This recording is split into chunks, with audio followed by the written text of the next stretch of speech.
Hey everyone, it's Rochelle and welcome back to my channel. I'm back with another video for you guys. Look at me trying to be all consistent. Anywho, in today's video, I'm going to show you how to achieve super easy shadow roots. I'm going for that my roots is growing out look, okay? That's the look I'm going for. This technique I'm about to show you guys will make your life easier if you struggle with doing roots on your wig. And guys, I'm not a professional, I always tell you guys this, but I do love trying new techniques when it comes to my wigs, and hopefully I can help you or teach you something. So I really hope you enjoy this video. Before we jump into this tutorial, I gotta show you the wig I'm working with today. And this wig is a 613 straight hair, and it's a true 180 density wig. She is thick and she is full. This pre-made wig is provided by Westkiss Hair, and I've used a lot of their hair bundles to make my own wigs in the past. Let me know if you want to see more videos of me making wigs and coloring them. Just comment down below and let me know. Okay, so this is what the wig knots currently look like, and the hair is that yellow tone that just doesn't work for my skin tone. You guys say I look good with every wig color. This is the one, honey. She needs to be toned. So we gotta tone this wig first. I'm using Shimmer Light's purple shampoo to tone. I'm using warm water, and I put the purple shampoo in the water and just dip the wig in the purple shampoo a few times, and voila, she's not looking super yellow anymore. I've done this before, so that's kind of why I sped through this.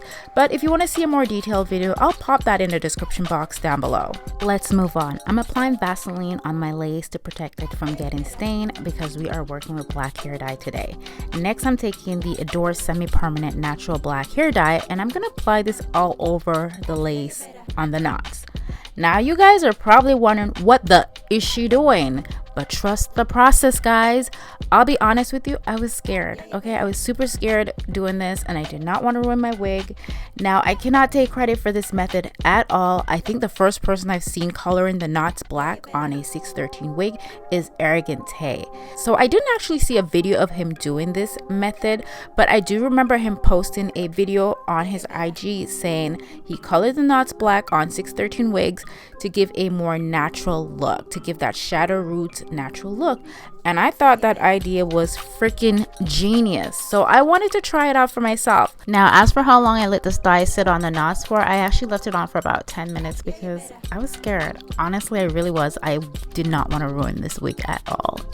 But I think I probably could have left it on just a little bit longer. So I washed it off camera, and I also deep conditioned the wig because she was feeling a bit dry after toning the hair with the purple shampoo. That tends to happen to 613 hair. When you have the hair sitting in purple shampoo for too long, the hair can tend to be a little bit dry. So you want to go ahead and deep condition that hair.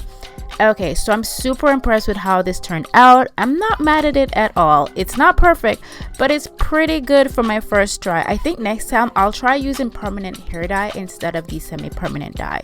Now I'm going to move on to styling this wig, and I apply the iron hair serum to add some moisture to this wig. So guys, I ordered some hair rollers, and I was not expecting them to be this big. I guess I should have read the description, but anyways, this is not the look I was going for, but I was too lazy to return them, and I'm just gonna use them.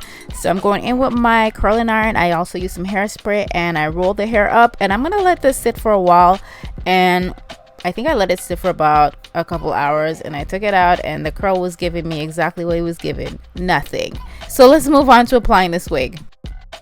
I already have my wig cap on, and I'm gonna do the ball cap method. I want this wig application to look seamless and flawless. I'm applying Bold Hold liquid gold on the wig cap to keep it secure. I have a very detailed video on my ball cap method. I'll link it in the description box down below. You can also do the pantyhose method. This wig is transparent lace, and it's not HD. With HD lace, sometimes you can see the wig cap, but with the pantyhose method, the cap is so thin, it works super good, especially if you want that scalp like look, but I don't really care for that today. Next, I'm going to go in with my liquid foundation and apply it on my wig cap to hide my hair, because you can clearly see my hair under this wig cap. So I'm just going to cover that hair up, and I'm also applying the foundation to the lace, and this will help the lace to match my skin tone and have it melt into my skin perfectly. I also applied the foundation all over my knots because it'll give the knots more of a natural look, and it doesn't look so much like hair plugs because we're not going for that look. Okay, let me pop this wig onto my head and see what we're really working with here. And honey, I cannot get over how good the shadow roots look on this wig with this method. I know it's not perfect, but honestly, I've done shadow roots before and I've destroyed wigs before, and I'm very happy with how it turned out. I think next time I do it, like I said, I'll probably try the permanent dye and maybe leave it in for a little bit longer, but honestly, I'm really happy with it. I'm happy with it. Now we're gonna move on to gluing down this wig. I'm just applying the glue all over my forehead area, and then I'm gonna go in with a rat tail comb and just spread that glue out. Spread it out like it's butter. Make sure the glue is super dry before you add another layer of glue. I'm gonna use 2 layers of glue today, and the glue that I'm using, it's my own. It's just a sample, so I'm just testing it out for you guys before I start selling them.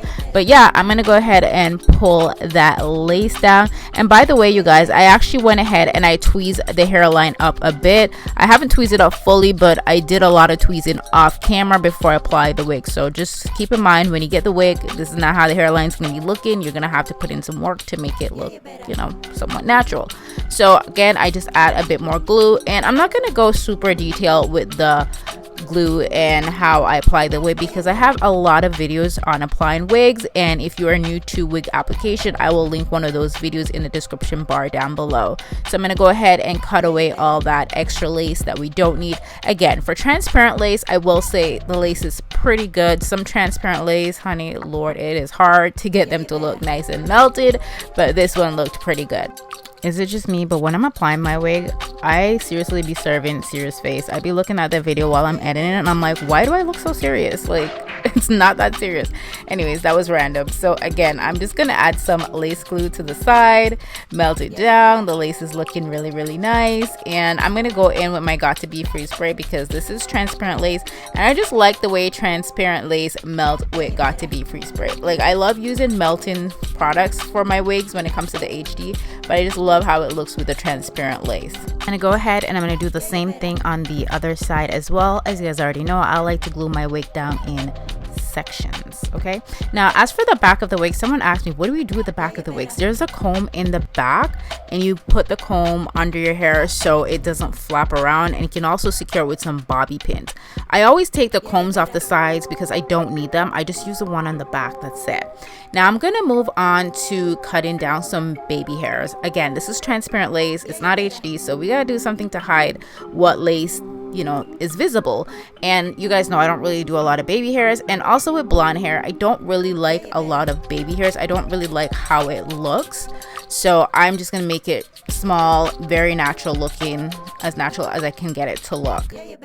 I'm gonna go in with my baby flat iron, and it's from Conair. Got it at Walmart, and I'm just gonna flip the baby hairs upwards. It makes it a lot easier for me to lay them down without using a whole lot of products in my hair.